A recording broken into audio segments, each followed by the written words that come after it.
That neat and perfect thing her mother always wanted her to be. But it always came back to how. Not how to become, but how to forever be that thing. With all the swerves and wild twisting that the day could bring, how? That question had never been sorted out clearly for Aya. Her mother would tell her to get proper rest, to eat, to study, and to be on time. But she never told her how to make sense of the confusion and all of the hurt stacked up inside her, stacked and cluttered, chaotic and dusty. As much as she could then, Aya relied upon the judge, her probation officer, and even her mother when they said, "Just follow the rules." "Please," her mother would plead, "just do what they say." Which Aya did. But it didn't help that no one ever said what to do when the rules didn't make sense, when the rules were stupid. That's where Aya had always stumbled. When she came across a rule that didn't fit into her life. But for the last 7.5 months, and even before that, back when she still had to report to Mr. Wright, Aya had followed the rules, even when they seemed ridiculous. Like the curfew that was so crazy it almost dared her to violate it. The year Aya was turning 18 years old, she was supposed to be in the house by 6 o'clock on weekdays and by 8 o'clock on Fridays and Saturdays. Now, with probation over, she no longer had a court-ordered curfew, but Miriam still insisted that Aya be home as early as possible. 8 o'clock, Sunday through Thursday. The weekends were negotiable, but not by much. Every now and again, Aya would push, though lightly. She would mumble something about wanting to hang out, just hang out. And Miriam would not only remind Aya of the girl's own troubled history, just hanging out, but she'd also make a cryptic reference to Aya's father. Something about how he had learned the hard way about running the streets. "What do you mean, Mama?" Aya wanted to know. She wanted to know because these vague remarks Miriam made from time to time about Aya's father countered the image she had in her head of the war hero. Miriam never explained, though, beyond remarking with an almost imperceptible measure of sarcasm that he didn't spend the whole of his life in the military, and when he was out in these streets, he didn't always make the right choices. Once, during a stilted 4-sentence conversation about Aya's father, Miriam wandered out of the room muttering something about the need to always buck authority. What was she talking about? Aya wanted to know. But there was no way to know. Not from this woman, not from her mother. Besides, the last thing Aya wanted to do was upset anyone, which is why she always let her questioning go. She usually made it home even before dusk settled in, and she concentrated on her schoolwork. Because her grades were so high, she told her mother that she hoped to get a scholarship for graduate school. "To study what?" Miriam asked one morning as she made herself a cup of coffee. "Psychology, I think," Aya answered matter-of-factly. "I want to understand people so I can help them." Miriam had just looked at her daughter and nodded. She said nothing. Aya had looked at her mother that day, waiting for engagement, but it didn't come. And when it didn't come, it never came. She slipped, Aya did, back into her mind, back into her plan of finishing school, getting a job, moving out, doing her own thing, really living her life. For now, though, she'd have to tolerate this life, as constrained, unclear, and frustrating as it was.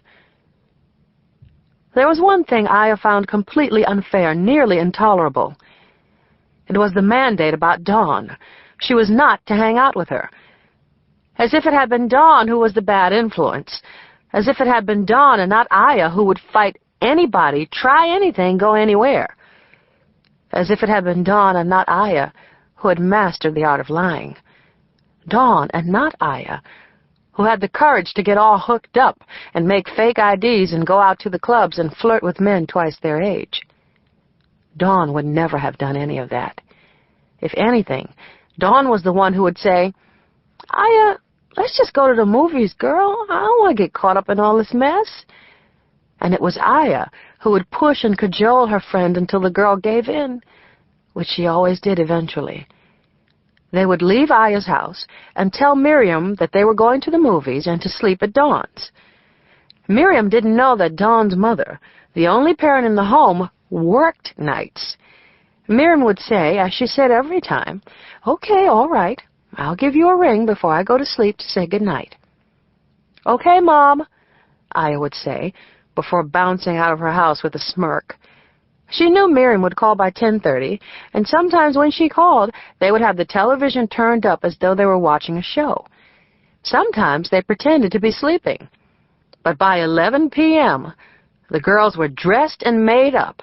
Their nails were done, their hair was done, and they were heading out to the club.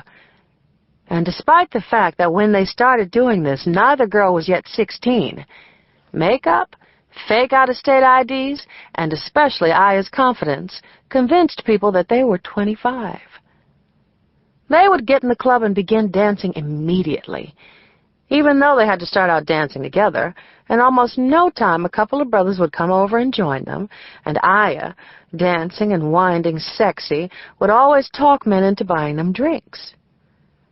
On the night that Aya still replayed in her head, there had been these two men, friends, who were such excellent dancers, so generous, so fine and sweet, that when one of them asked Aya to come back with them to their apartment, she had agreed to it.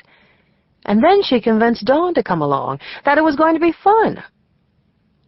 Together, the girls went with the men to a building that was just over the 138th Street Bridge. The men lived in a loft at the edge of the Bronx, where Aya imagined she would be taken to the edge of her fantasy, her secret Prince Charming fantasy. It was the one she had had for the whole of her life, the one that had her being claimed by somebody, claimed and cherished. This dream, this hope, coursed through Aya like a sudden and brilliant and convincing hallucination when she looked at Robert, the man who had been talking to her, dancing with her, buying her drinks, and making her laugh. And Robert, who was carved, beautiful, deep brown, thick and shining. Aya thought maybe this was him, the man who would love and take care of her, the man who would make her feel as though she belonged somewhere. There was something in the way he stared all the way into her when they danced, the way his hand confidently touched her hip as they moved together in the beat and dark. He opened her up there, on the dance floor where everybody became their own universe, and everybody became the same universe. She still remembered thinking how it seemed crazy to want this man in an instant. But then again, you had to meet the great love of your life somewhere, somehow, didn't you? At the club that night, Robert was the one who suggested it. He said he wanted to get out of there, to go back to his place where they could really talk and get to know one another, away from crowds and noise. Robert said he didn't want Aya to be just some girl he danced with in a club who disappeared after the music ended.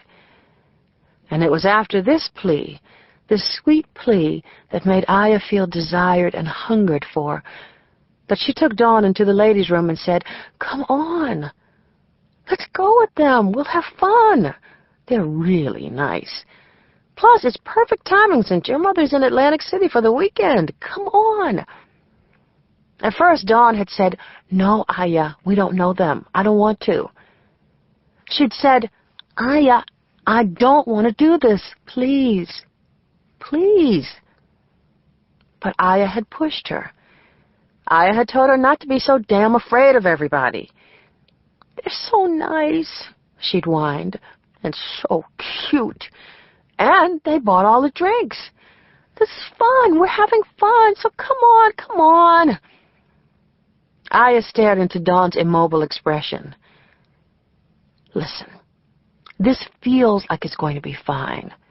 There's something about Robert, and I'm sure if you talk to Marcus more, you'll see he's sweet too. Plus, we're together."